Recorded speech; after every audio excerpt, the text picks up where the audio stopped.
नमस्कार, स्वागत है आपका द वर्ल्ड टुनाइट में। मैं हूं आपके साथ दीपाली। बुलेटिन में आज आपको दिखाएंगे कि कैसे चीन ने अपनी यहां पर चीन की बात करेंगे कि क्यों उसने अपनी बात को सामने रखने के लिए उसका असली चेहरा दिखाया सेना को और श्वेत पत्र के जरिए दुनिया के सामने रखने की कोशिश की। लेकिन आखिर क्यों चीन का भरोसा नहीं किया जा सकता है, बताएंगे। पोप फ्रांसिस ने आखिरी बार कितने साल बाद पहले देखा था टेलीविजन, और बात होगी शरीर पर मधुमक्खियों का घर बनाकर रिकॉर्ड बनाने वाले शख्स की। पर शुरुआत करेंगे दुनिया की 10 बड़ी खबरों के साथ।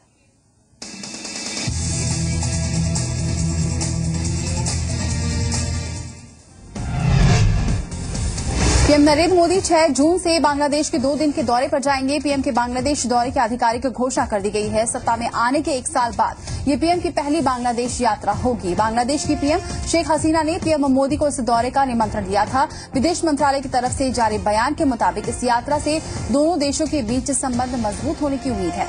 दौरे के दौरान मोदी बांग्लादेश की पीएम शेख हसीना के साथ अहम मुद्दों पर चर्चा करेंगे। साथ ही उनके कार्यक्रम में राष्ट्रपति मोहम्मद अब्दुल हामिद से मुलाकात भी शामिल है। मंगलवार को चीन ने अपनी सैन्य नीति से जुड़ा श्वेत पत्र जारी किया। श्वेत पत्र में चीन ने कहा था कि वो किसी देश पर पहले हमला नहीं करेगा, लेकिन किसी देश ने हमला किया तो वो जवाब जरूर देगा। साथ ही चीन ने समुद्री, बाहरी, साइबर और न्यूक्लियर क्षेत्र में सुरक्षा बढ़ाने की बात पर भी जोर दिया। वहीं मंगलवार को चीन ने घोषणा की कि वो विवादित दक्षिण चीन सागर में कृत्रिम द्वीप बनाने जा रहा है। इस घोषणा के बाद इलाके में और भी ज्यादा तनाव होने की आशंका है। चीन की कृत्रिम द्वीप अमेरिका, जापान और परोक्ष रूप से भारत के लिए परेशान का सबब बन सकते हैं। एक दिन पहले चीन ने कहा था कि वो मैकमोहन रेखा को अवैध मानता है और अरुणाचल प्रदेश को उसने अपना हिस्सा बताया था।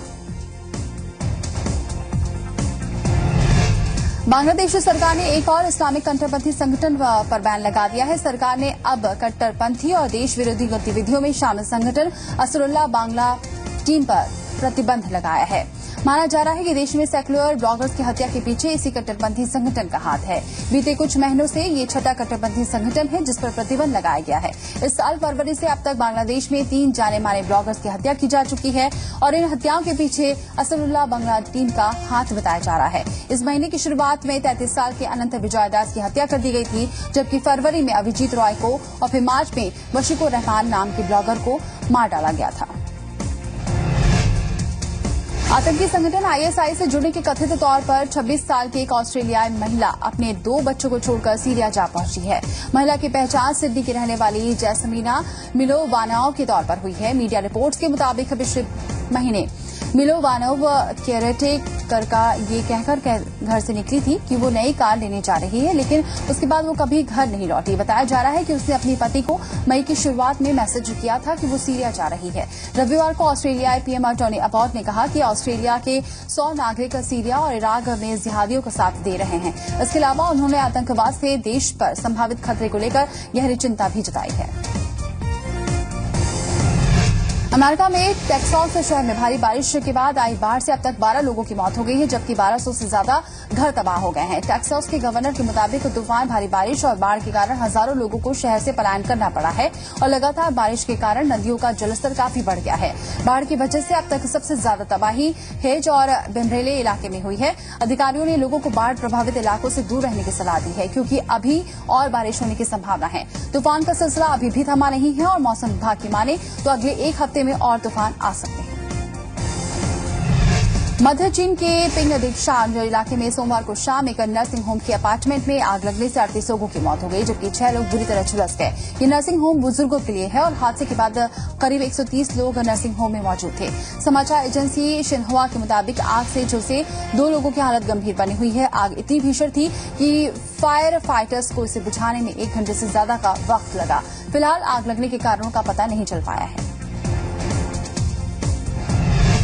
कैथोलिक ईसाइयों के सर्वोच्च धर्मगुरु पोप फ्रांसिस ने पिछले 25 सालों से टीवी नहीं देखा। इस बात का खुलासा पोप ने अर्जेंटीना के एक न्यूज़पेपर को दिए इंटरव्यू में दिया। डेली टेलीग्राफ की रिपोर्ट के मुताबिक पोप फ्रांसिस ने साल 1990 में टीवी न देखने का फैसला कर लिया था और वो सिर्फ वेटिकन सिटी का ऑफिशियल न्यूज़पेपर ऑब्जर्वेटर रोमानी ही पढ़ते हैं। इंटरव्यू में जब पोप से पूछा गया कि अपनी जिंदगी में सबसे ज्यादा क्या मिस करते हैं, तो पोप ने बताया कि वो पैदल चलना और पिज्जा ऑर्डर करना मिस करते हैं। पोप को ज्यादा सोना भी पसंद है। वो रात 9 बजे बिस्तर में चले जाते हैं और फिर 1 घंटा किताब पढ़ने के बाद सो जाते हैं और सुबह 4 बजे उठ जाते हैं। अर्जेंटीना का फुटबॉल जगत एक हफ्ते के भीतर एक और फुटबॉल खिलाड़ी की मौत की वजह से सदमे में है। वेबसाइट goal.com के मुताबिक 10 दिन पहले ही सैन मार्टिन की बुजार्को क्लब के मिडफील्डर एम्यूअल डॉको के सिर में चोट लगने के कारण उसकी मौत हो गई थी। अब एटलेटिको पुरानाने के डिफेंडर क्रिस्टियन गोमेज की दिल का दौरा पड़ने से मौत हो गई है। गोमेज बोका यूडास के खिलाफ हुए मैच के दौरान मैदान में गिर पड़े। इसके बाद उन्हें तुरंत अस्पताल ले जाया गया, लेकिन डॉक्टरों ने उन्हें मृत घोषित कर दिया। चीन में एक शख्स ने रिकॉर्ड बनाने के लिए अपने शरीर को 109.05 किलोग्राम मक्खियों का घर बना लिया है। चीन में रहने वाले 55 साल के गाओ बिंग गोगो ने 109.05 किलोग्राम मधुमक्खियों को अपने शरीर पर रखने का Guinness book of world record अपने नाम किया है। गांव पिछले 30 सालों से हनी बी पाल रहे हैं और शहद का ही कारोबार करते हैं। गांव ने Guinness book of world record का पिछला रिकॉर्ड तोड़ दिया है। इससे पहले 83.5 किलोग्राम हनी बी का अपने शरीर पर रखने का रिकॉर्ड बनाया गया था। दुनिया की सैर पर निकले सोलर प्लेनर सोलर इम्पल्स 2 की चीन से अगली उड़ान फिलहाल खराब मौसम की वजह से टल गई है। सोलर इम्पल्स को हवाई प्रांत के ननीझींग से उड़ान भरनी थी। अब प्लेन के पायलट और पूरी टीम को मौसम साफ होने का इंतजार है। टीम को उम्मीद है कि 2-3 बाद मौसम अनुकूल हो जाएगा और वो एक बार फिर दुनिया की सैर के लिए आगे का सफर शुरू कर सकेंगे।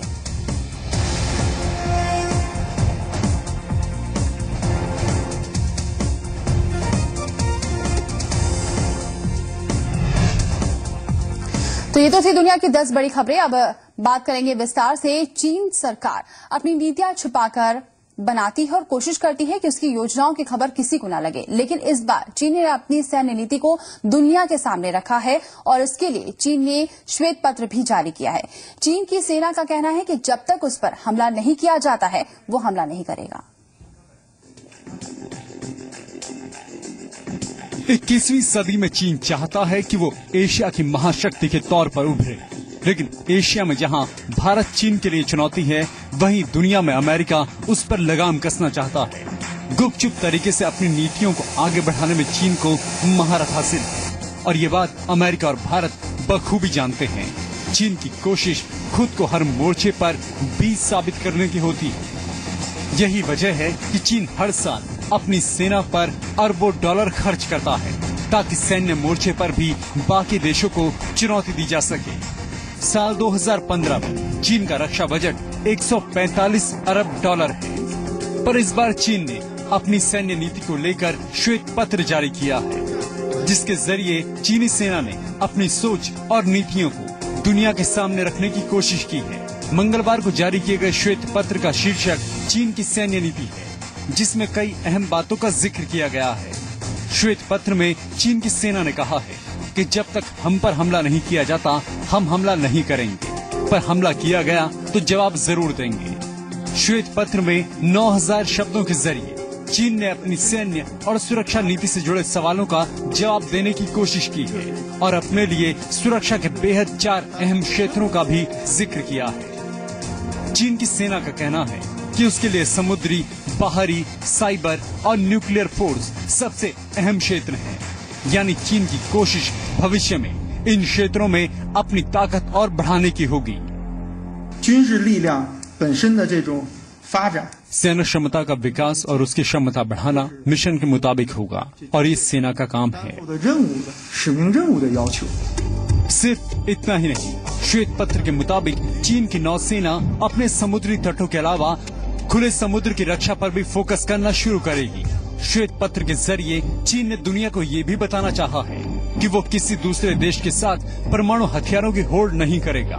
यानी चीन को इस बात से कोई फर्क नहीं पड़ता कि किसी दूसरे देश के पास कितने परमाणु हथियार हैं। साथ ही चीन ने जन सुरक्षा की सामग्री और विश्व शांति के लिए भी योगदान बढ़ाने का फैसला किया है।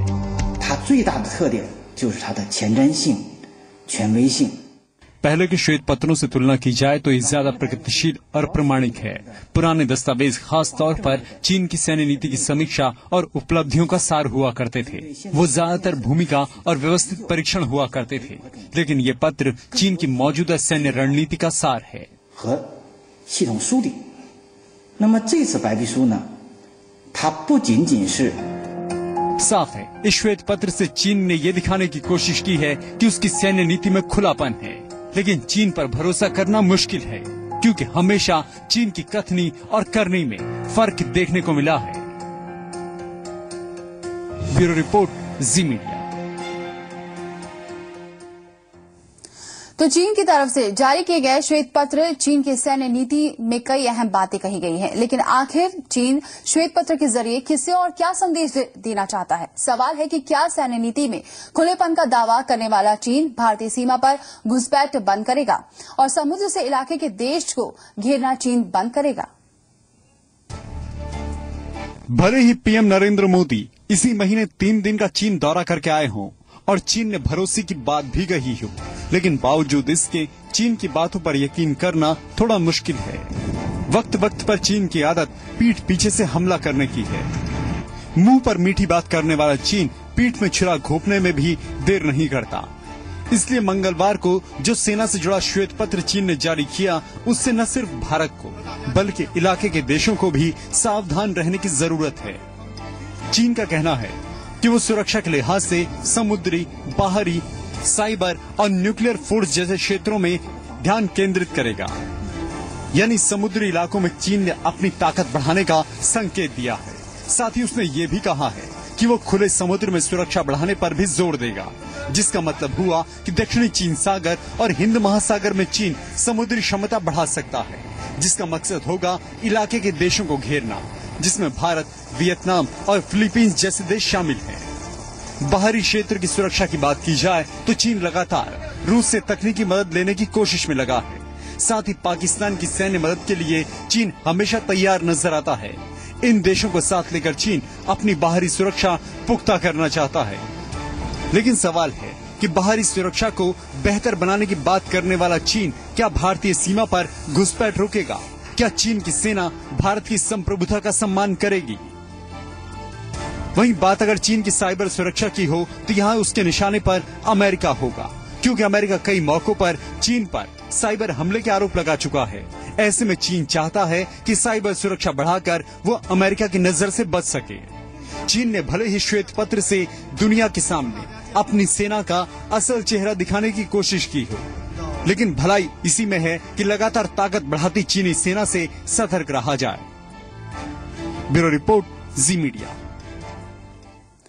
चीन अब समुद्र और हवा की अंतर्राष्ट्रीय सीमाओं के पार जाने की तैयारी में है। मंगलवार को चीन ने घोषणा की है कि वो विवादित दक्षिण चीन सागर में कृत्रिम द्वीप बनाने जा रहा है। इस घोषणा के बाद इलाके में और भी ज्यादा तनाव होने की आशंका है। चीन की कृत्रिम द्वीप अमेरिका, जापान और परोक्ष रूप भारत के लिए परेशान का सबब बन सकते हैं। भारत और वियतनाम अब व्यापारिक उद्देश्य के लिए दक्षिण चीन सागर में तेल की खोज कर रहे हैं, जिसका चीन विरोध करता रहा है। चीन इस पूरे इलाके पर अपना एक छत्र अधिकार जताता है और उसके इस कदम से भारत के व्यापारिक उद्देश्यों को झटका लग सकता है। मंगलवार को चीन द्वारा श्वेत पत्र जारी कर बताया गया कि वो जल्द ही नेवी और एयरफोर्स की ताकत बढ़ाने के लिए नए प्रोजेक्ट भी शुरू करने वाला है। इसी कड़ी में वो आर्टिफिशियल आइलैंड कृत्रिम द्वीप बनाएगा और वो समुद्र और आसमान की अंतर्राष्ट्रीय सीमाओं को लांघने की तैयारी में है।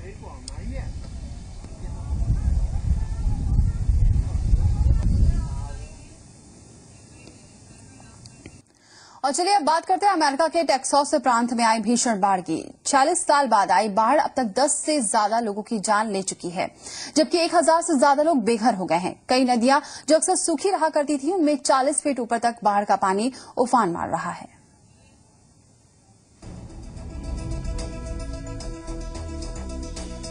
बाढ़ की ये तस्वीरें अमेरिका के टेक्सास प्रांत की हैं, जहां बीते कुछ दिनों से तूफान के साथ तेज बारिश का सिलसिला जारी है। टेक्सास प्रांत में इतना पानी बरसा है कि कई इलाकों में बाढ़ आ गई है। हर तरफ सिर्फ पानी ही पानी नजर आ रहा है। बाढ़ का कहर ऐसा है जैसा टेक्सास ने बीते 86 सालों में नहीं देखा। तूफान, बारिश और फिर बाढ़ ने सब कुछ अस्त व्यस्त करके रख दिया है। बाढ़ की वजह से अब तक कई लोगों की मौत हो चुकी है, जबकि 1000 से ज्यादा लोगों को बेघर होना पड़ा है।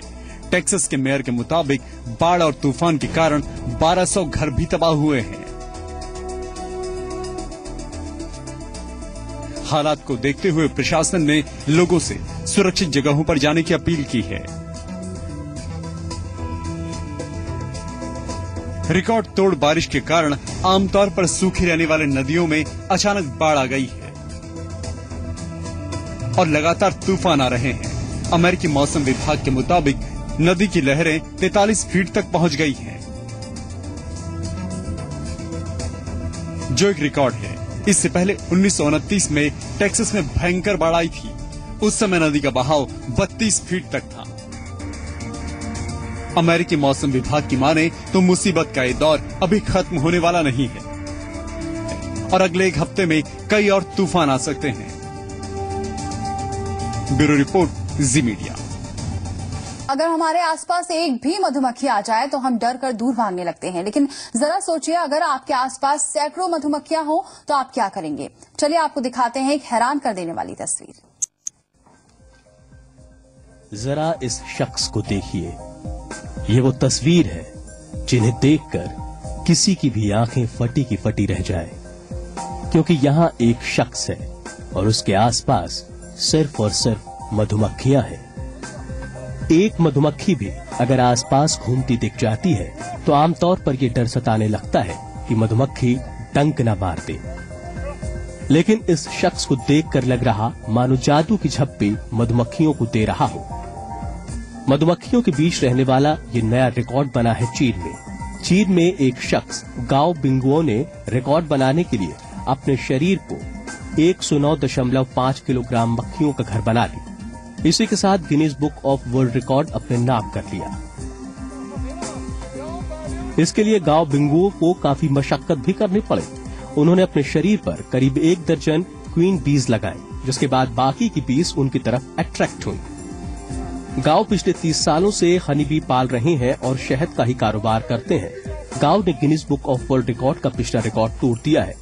इससे पहले 83.5 किलोग्राम हनी बी को अपने शरीर पर रखने का रिकॉर्ड बनाया गया था। ब्यूरो रिपोर्ट, जी मीडिया। और आइए अब आपको दिखाएंगे कि दिल दहला देने वाली तस्वीर, जहां एक बच्चे के लिए एक्सीलेटर पर मस्ती करना बन गया आफत। ऐसा क्या हुआ, देखिए। मॉल में बच्चे को अकेला न छोड़ें। बच्चा हाथ से छूटा तो हो सकता है हादसा।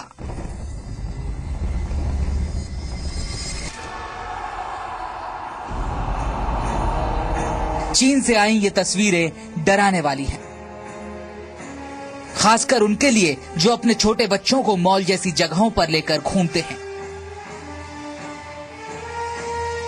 2 साल का एक छोटा सा बच्चा खेलते खेलते एस्केलेटर तक पहुंचता है और अचानक एस्केलेटर की बेल्ट पर चढ़ जाता है। फिर वो होता है जो किसी की भी धड़कनें रोक दे।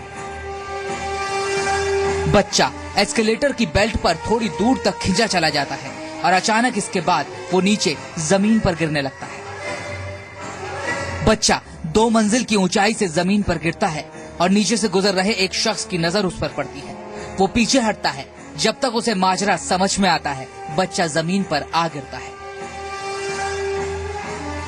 दूसरे कैमरे की तस्वीरों में आप देख सकते हैं कि कैसे कुछ लोग इस बच्चे को गिरते हुए देख रहे हैं।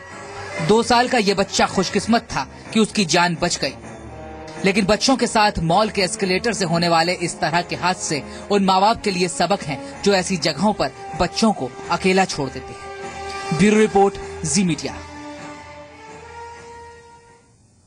बाघ के शिकार का वीडियो तो आपने देखा होगा, लेकिन हम आपको जो वीडियो दिखाने जा रहे हैं वो वाकई हैरान करने वाला है। देखिए। बाघ की बादशाहत को उसी के घर में चुनौती। बाघ के बाड़े में जिंदगी और मौत का खेल। दो बाघों से सारस की हैरान कर देने वाली जंग। बाघ के बाड़े में जिंदगी और मौत की जंग। ये हैरान कर देने वाली तस्वीरें चीन के एक चिड़ियाघर की हैं, जहां तेज हवा के झोंकों की वजह से एक सारस बाघों के बाड़े में जा गिरा और फिर शुरू हो गई जिंदगी और मौत की ये जंग। बाड़े में मौजूद 4 में से 2 बाघों ने सारस को अपना शिकार बनाने की कोशिश की, लेकिन सारस ने भी हार नहीं मानी और इन बाघों से 2-2 हाथ करने को तैयार हो गया। देखिए कैसे ये दोनों बाघ इस सारस के पीछे दौड़ रहे हैं।